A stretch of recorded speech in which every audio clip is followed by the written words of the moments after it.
This interview is for information only and should not be considered as investment advice or a recommendation to buy shares in the company featured. Welcome to this Stockbox interview.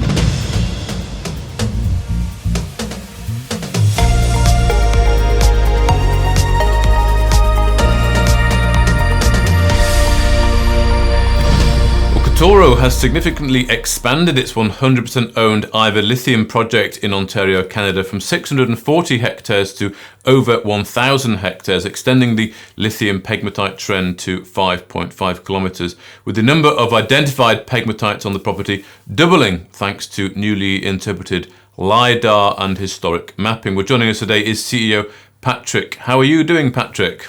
Good morning, Mark. Yeah, we're doing very well, thank you. Very busy. It was good to see things moving on. Before we get into a bit of today's news, I wonder if we can just refresh, if you like, on this new direction of the company for Katoro here and the rationale for Ontario, Canada and lithium. Yeah, so essentially, we've eyed up Ontario as a place to be, and specifically the company's been moving towards a focus on critical minerals. It's an excellent jurisdiction, great government support in the critical mineral space in general. We started with the acquisition of some uranium, and obviously we've expanded this significantly into a series of lithium and rare earth early stage exploration projects. And yes, in terms of the direction, we're not hanging around. We're planning to be on the ground very soon. I'm talking to local service providers. We're going to go with some well-established people who are based local to our projects. And so we've been prioritizing work activities and looking at our targets going forward. Okay. Part of that, and you mentioned the LiDAR, part of that is to review, where we're at in terms of what we've already got. So we're basically making plans to get on the ground. As part of that process, reviewing what we've got. It's an incredibly data-rich environment. And then we've been looking at the LiDAR.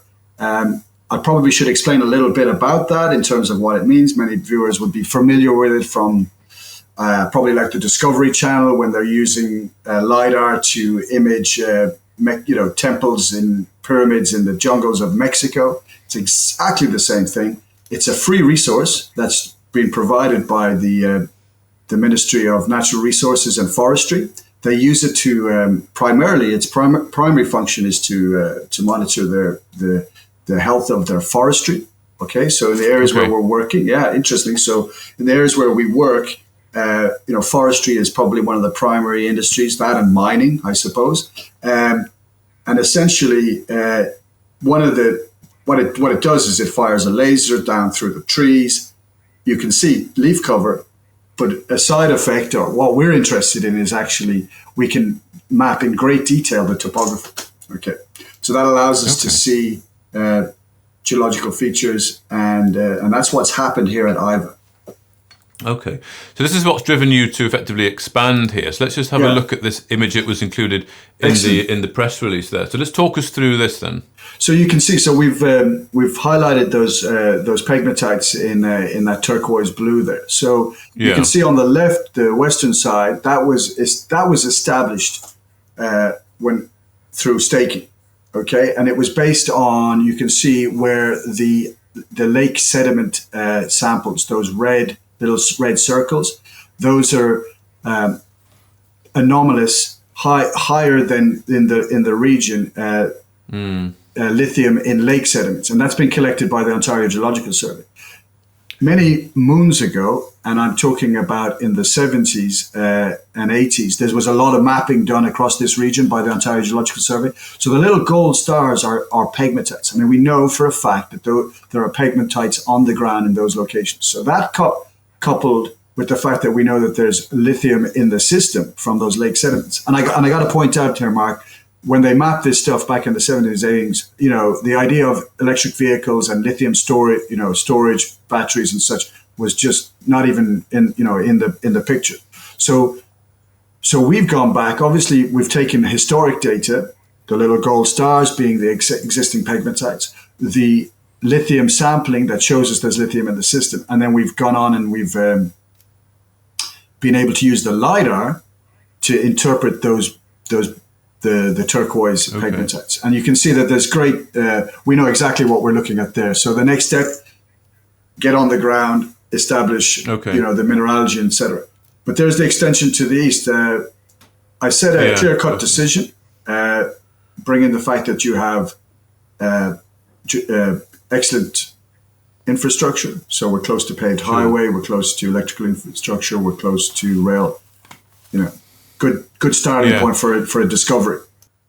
So this is a significant expansion here, and now you've got a lot more pegmatite targets effectively to cover here in the project portfolio. So how do you go about sort of prioritizing these targets ready for that activity, as you say, April, May? Okay, so I want to make this clear. I mean, we have a series of targets, and they're all very technically compelling, and that's why they've been staked.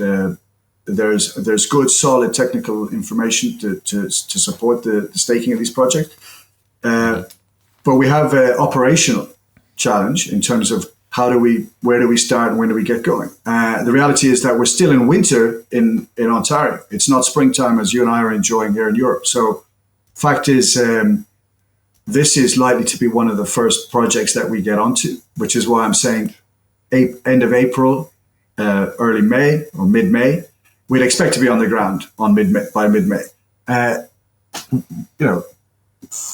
Weather conditions are variable, and so in recent years there's been thaws earlier, but it's not guaranteed. So we're just getting all our ducks in a row, and we want to be moving.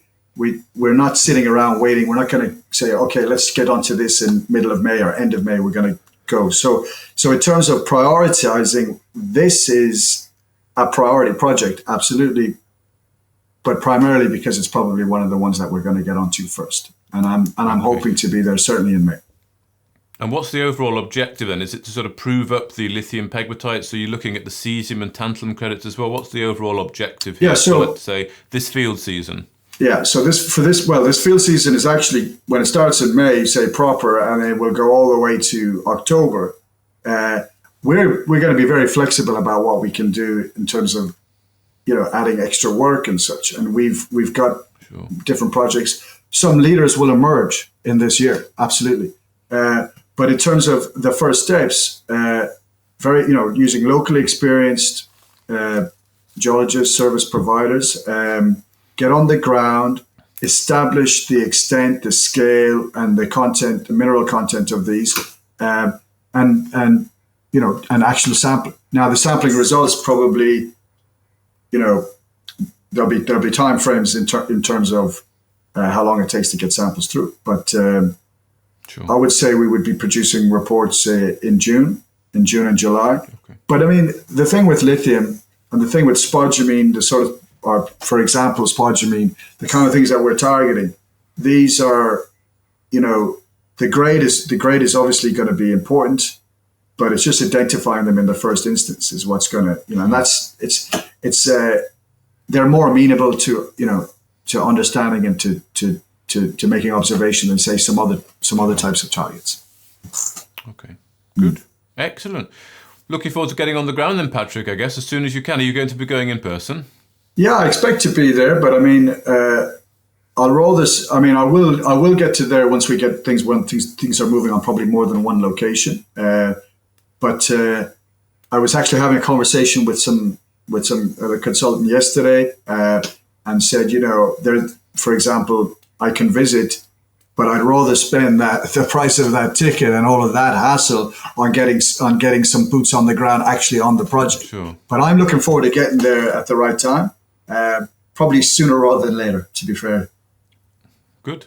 Okay. Patrick Cullen, the CEO of Katoro, thank you very much for your time today. Okay, thank you, Mark. If you enjoyed this interview, then give us a thumbs up, a like or a retweet.